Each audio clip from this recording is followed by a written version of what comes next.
It's Chris Wilson and Rod Ferguson, dude, and they're going to talk about Diablo 4. Get your pog chains ready. It's about to go down, boys. I'm ready for this. I'm Chris Wilson, production director over the live service for Diablo 4. And I'm Rod Ferguson, general manager of all things Diablo. So Season 2 is going to be launching on October 17th, and it's called The Season of Blood. We're really excited. How long is that? October 17th, 48 days. There you go, chat. There you go. Excited because this is going to be a new vampire threat is essentially invading Sanctuary. And so there's going to be a new quest line, so the player will be partnering with the new character named Eris, who's being voiced by Gemma Chan. So we're super excited to have her join our really, great ensemble of voice talent. And she thinks she's going to be a great fit for the game. And on top of that, the character's going to gain access to new vampiric powers that you'll be able to use across all of the different classes to take out the new vampire threat that's invaded Sanctuary. So we'll have new legendary items and weapons, new uniques, and it's really going to provide a whole new way to kind of like progress with your character and a new power fantasy. Yeah, and then that's sort of the theme and story side of it, and then obviously with each season as part of a live service, we want to do quality of life and make changes to the game, sort of in the end game as well. And so one example of that is in season 2, we're introducing 5 new additional bosses.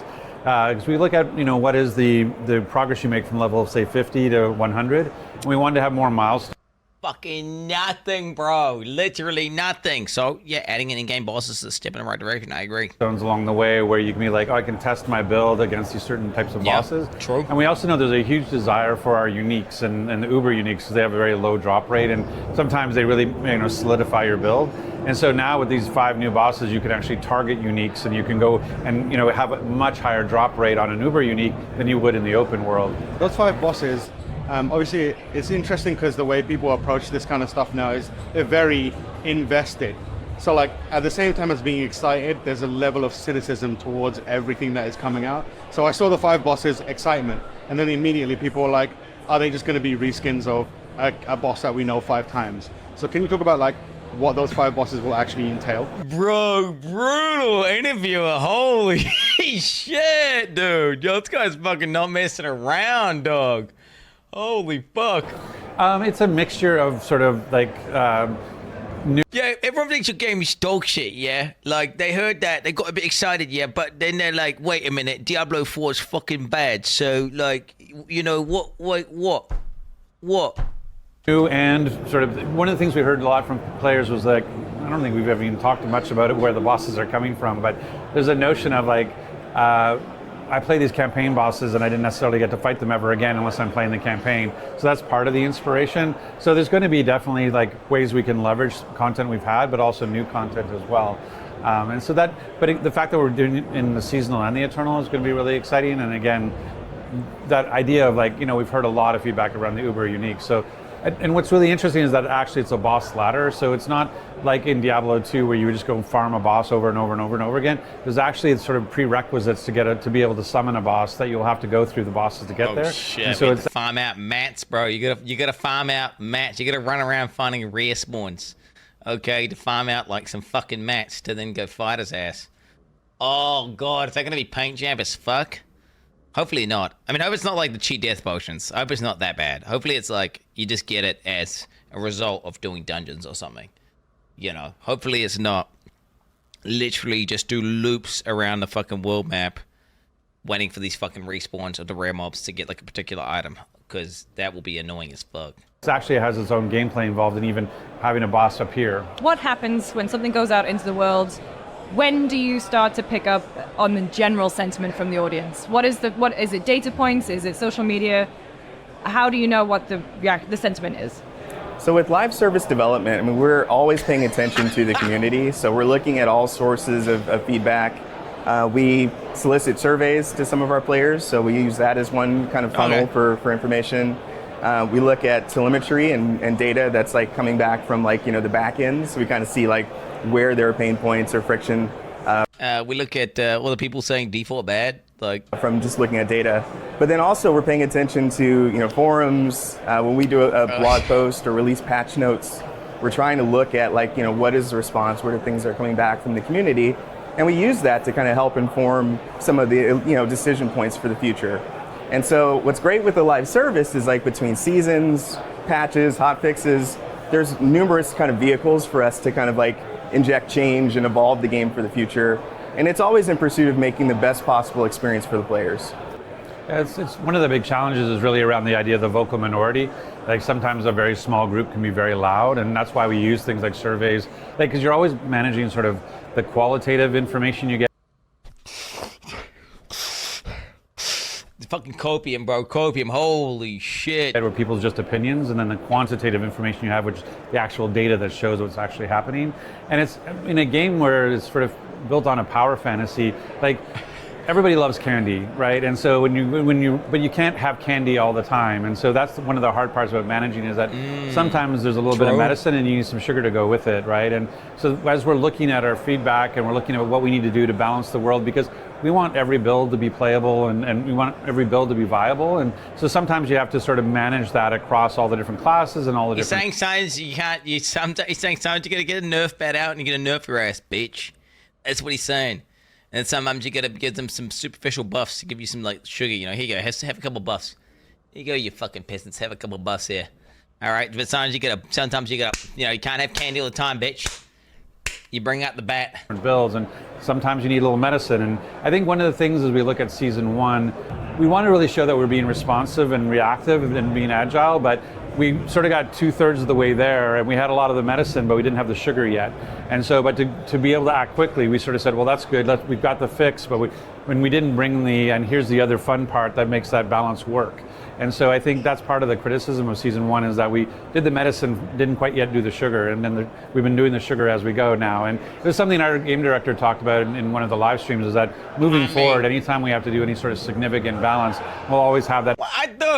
Dude, that's just bad planning. Okay, if your plan is to like nerf the fuck out of everyone, but then have also make a bunch of shit a lot easier, and then to like rebalance the end game, right? That's one thing, right? But if you just nerf the fuck out of everyone, and then you don't change anything else, you just nerf the fuck out of everyone. That's all that happened. Okay, like. It's kind of, you can't decouple something like that. I mean, obviously in retrospect, it's pretty obvious, but I could have told you that in advance. You know, I could honestly tell you that in advance. That other side of it, like, because it's really about, you know, we're making the game for player joy. We're making the game the best game we can for players. And so, but sometimes they have to have a salad. They can't have ice cream for dinner every night, you know, and so you just have to kind of balance your Is he calling us pigs, dude? Is he calling us pigs right now? And wait, is his ability calling me a pig as well right now, dude? Rod's calling me a pig, and look at this little pig farming outrage. I like that. So Anthony will be bent over ass, lubed up, waiting for Rod to fill him up, promising to be a good boy, steel manning this whole game. No, this is actually what nuance looks like in stability. It's what nuance looks like. You see, I'm agreeing with it multiple times during this video. It's called nuance. Okay, and times where you know he says something that's just like, holy shit, dude. Like, come on.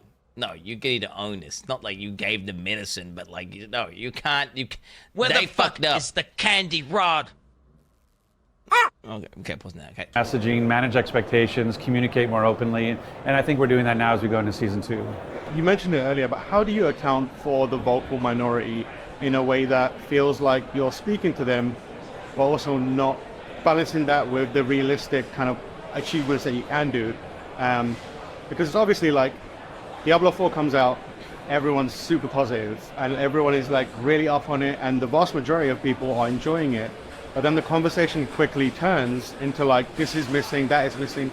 But that conversation is very much defined and pushed by a group of people that are at level 100 or 80, and they're the only people that are like really vocal. Right. So it can seem like when people are looking at it, oh, this is a really pervasive issue, and it's actually just a small group of people. How do you like approach that, and is there anything that you do to try and tell your own team, like, hey, I know it looks like this, but we have to think about everyone, and how do you message that out as well? Oh, shut the fuck up, guy.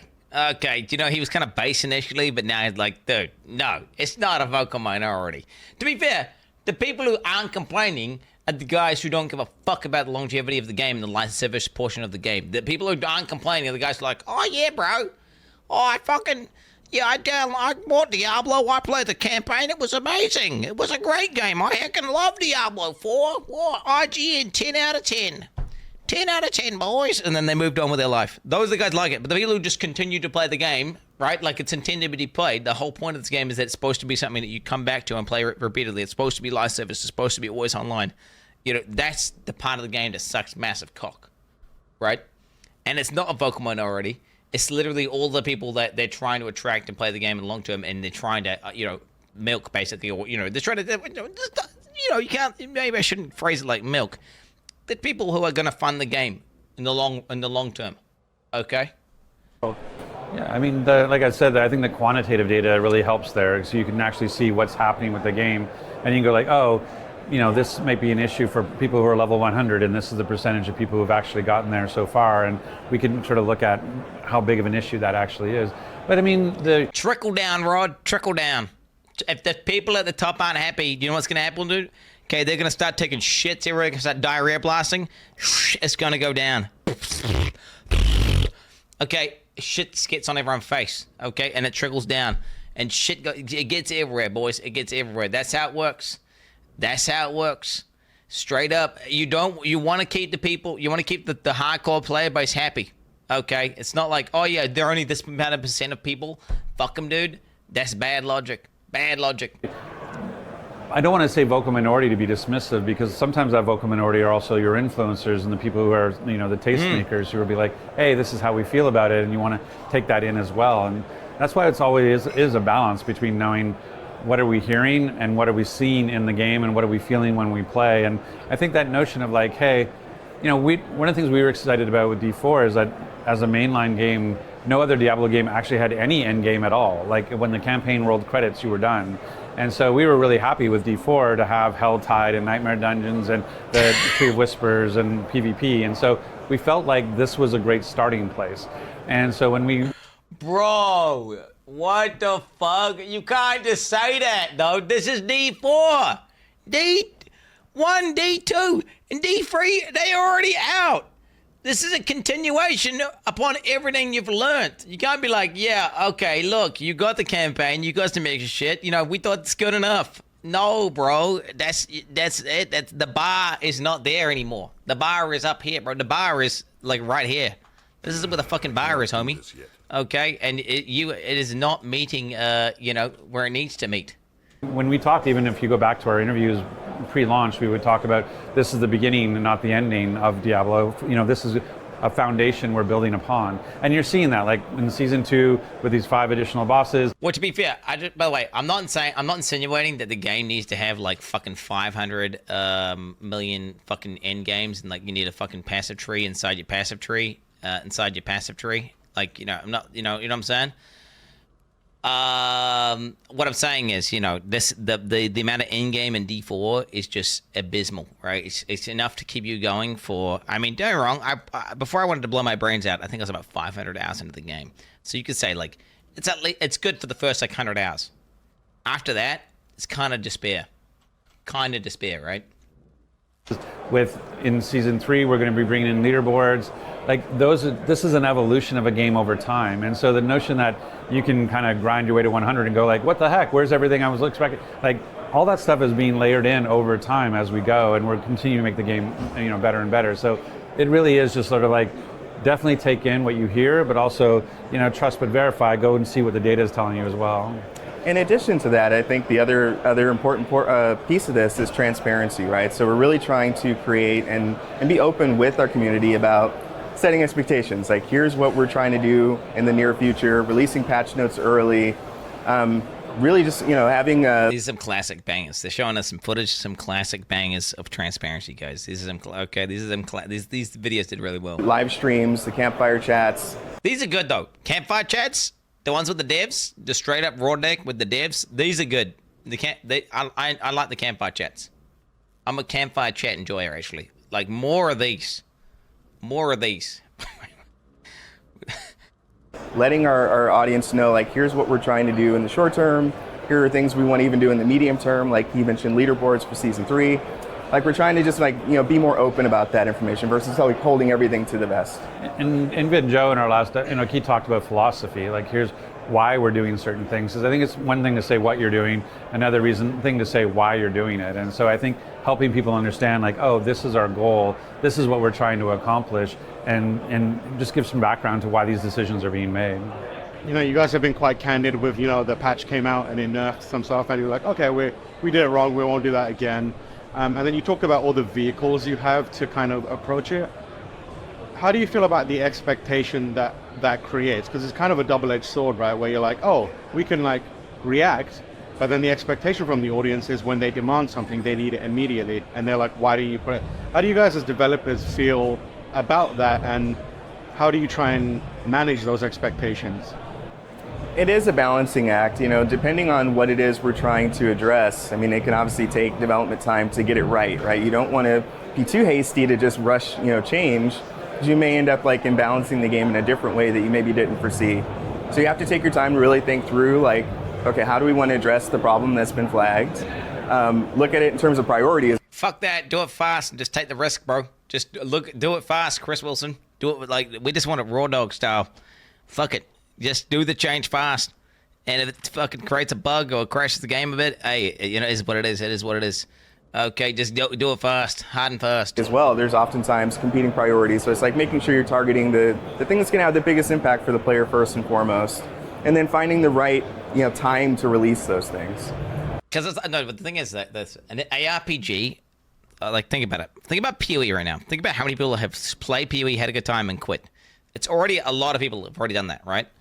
Now you imagine like they say, oh, we got this fix for the season 1. It's gonna be out in probably 2 to 3 weeks. It's like, bro. In 2 to 3 weeks, most people are gone. So it may as well not exist. It may as well not exist. So either do it like ASAP or schedule it in for next season, right? If it's going to take longer, right? It's going to take longer. Just straight up. The fucking 3 week fucking timeline thing, that don't work. And so it's just really a balancing act that, you know, our leadership and our designers have to really kind of like work through for each issue as it comes through. Yeah, it's also complexity of the development process. You know, when we look at, we have essentially 3 teams working on the seasonal side. We have our odd teams, so like doing season 1, then season 3, then season 5. We have our even teams doing season 2, season 4, and then we have another team that's focused on what's going on in the live game. And so on top of those 3 teams, who are like, the odds and evens are leapfrogging each other. We've got our live team, and then we actually have an expansion team working as well. And so when we hear a piece of feedback, there's always the conversation. If we agree with it, then it's like, is this a short term? Hey, we can do that as a hot fix overnight. Is this more of a patch that has to come in 2 weeks? Or actually it's something we're going to address next season because of the way that, you know, we're a lot of the ways, that's part of the thing. Like when we put out season 1 was finished when we released. And so there was no real player feedback yet, other than... Isn't this like the exact... Didn't we watch the Path of Exile interview where Jonathan said the literal opposite of everything he's saying right now? He said it's stupid. I mean, like, yeah. Because basically what happens is if you plan this many seasons ahead, you have no flexibility. You do not have the dynamic ability to adjust based on the feedback that's coming in and to what's hot and what's good and what people like and don't like. You know, Chris literally said, like, I have no idea what's coming next because we haven't even started it yet. Now, the next, you know, like, it's literally, it's crazy. Like, this is like boomer strats. Which they're old, and you know they theoretically like, oh, everything's meticulously planned out. We've got it all prepared, and this is like already done before, you know, 2 months in advance and all this shit. No, it doesn't work, bro.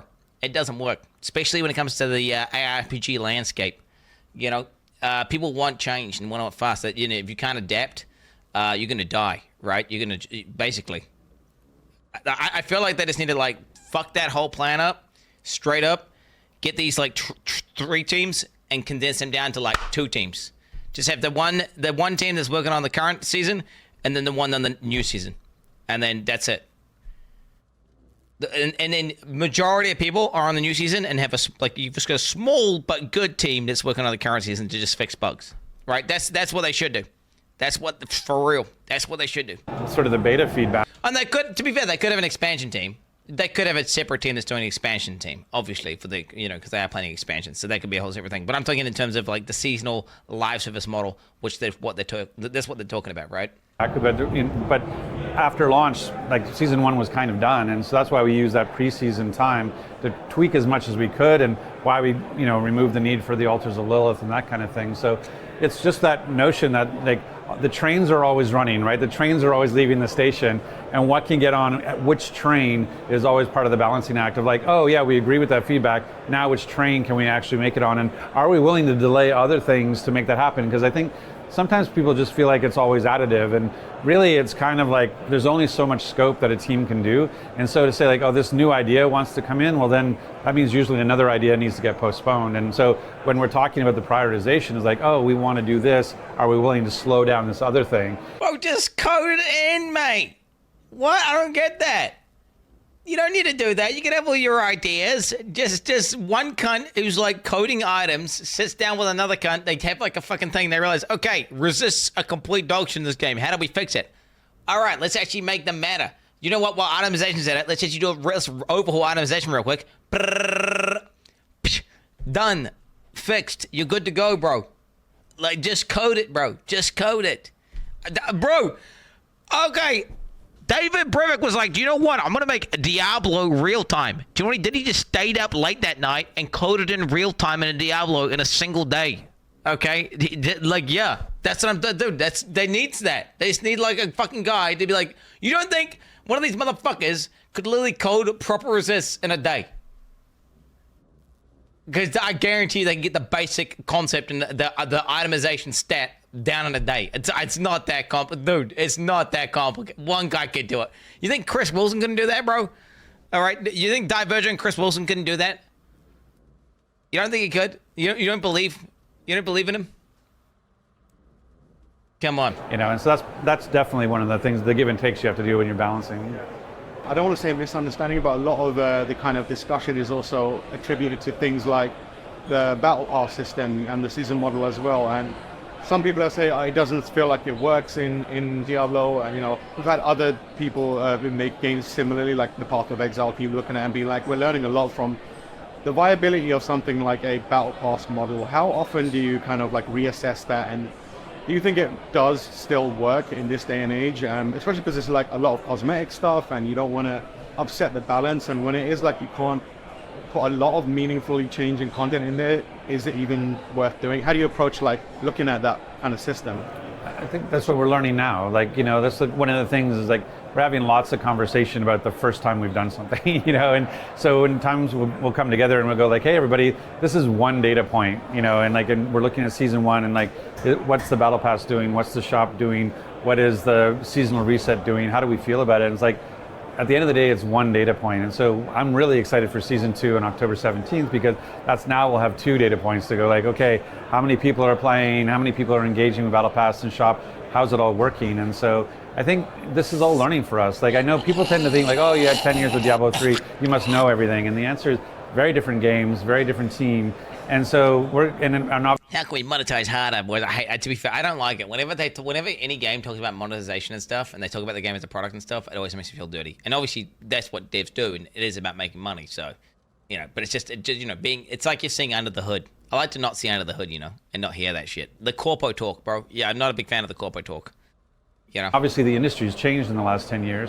So for us, this is a lot of learning for us. So we're going to, you know, make some mistakes as we're trying to make the game better and better. Yeah. Do you think there's kind of like a different expectation on a team like the Diablo team, or even a developer like Blizzard? Yeah, because obviously you're seen as one of the biggest developers in the world, but the thing that you're introducing is still quite new to you.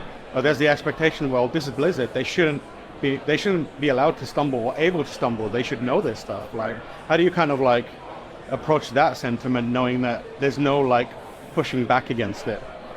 I mean, I think it's just like we're all kind of just working our way through it. It's like sure, we have a lot of benefits of being part of Blizzard, and we had a lot of learnings, and we were able to talk to each other and understand what's going on at WoW and what's going on in Overwatch, and we can you know, talk to each other. But at the end of the day, this team is like doing a live service like this is new for this team.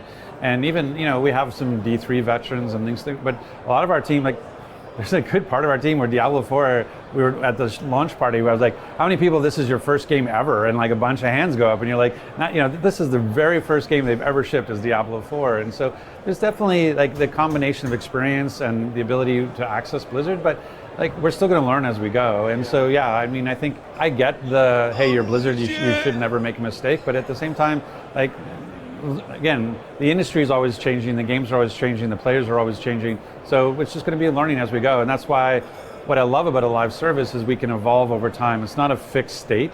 And so that with each season, and we're going to support the game for years to come, is that we can evolve and learn as we go.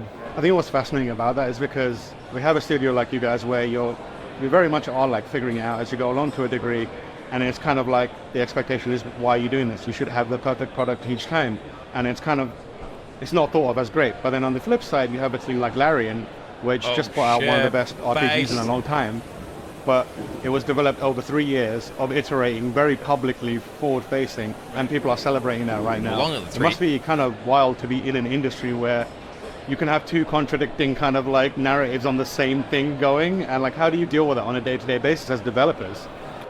They all have that. I mean, I'm just really happy that this feels like the year of the RPG, you know, and like a Starfield and Final Fantasy and Hogwarts, and all the stuff that's going. Hogwarts was fucking trash, Rod.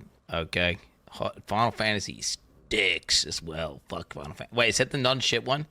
Wait, maybe the new Final Fantasy could be fine, actually. I don't know. Going on, so I'm just excited to be part of that, and I think they each have their own place when you think about like the turn-based versus the hack and slash versus, you know, the third person versus isometric. Like, I think it's really cool that the RPGs can have such a diversity, and so I don't know. I just think it's great that RPGs is really coming to the top this year. Didn't really answer the question, Rod. I'm going to be honest. Didn't really answer the question at all. Like, he just didn't even answer it at all. Hey, there it is, dude. There it is. GameSpot interview, guys. Interesting. What? Holy shit, dude. What the fuck? Why is this so downvoted? Why is this so downvoted? What the fuck? I don't even get it. Are they just downvoting because I can? Like, what the fuck? I mean, yeah, they dodged a few questions there, and yeah, maybe the interviewer asked a question that was like, okay, dude, you're wrong. Like, that's a stupid question. Thank you to Blizzard for all the entertainment you provide to the consumer base that chose to not buy your game. I'm a product designer for a product that I love to use. I want to make sure the product is as good as it can be because I want to enjoy it. I wonder if either of these guys play their game in their free time. What is this? What the hell's that noise?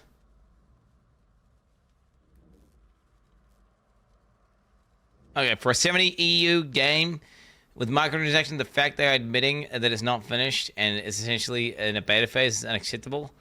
Okay, dude. What? They have enough experience and some finances to release a complete game without 70 issues. Yeah, I mean, it is unacceptable. The end game was unacceptable. 100%. The end game release was unacceptable. I do not agree with that. But I think it's I mean, is it beta? Yeah, no, maybe it is. It's kind of close. It is almost. Yeah. I feel like you're leaning pretty hard on the nose. Jesus Christ. They're making some good points, but still after 10 years of Diablo 3, they must have known stash space is going to be an issue. People would want loadouts and some sort of quality of life things. The idea that this is a new development team should not stand because the senior devs knew what made D3 good and would have made D4 a better experience as well. Yeah.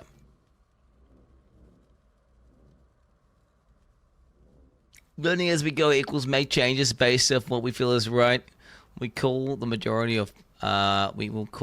pop opinion the minority so we can excuse our poor product. Ah, that's what people are pissed off about. They're pissed off about the kind of gaslighting part where he was like, oh, it's just a vocal minority. That's what it was. Wasn't it? Yeah, that's why they're mad. Because I was like, I don't know. I just kind of got over that. I just kind of know that's how they do it. There's a video, guys. If anyone wants to, watch it or whatever. Because he is God Gamer. God Gamer. God Gamer.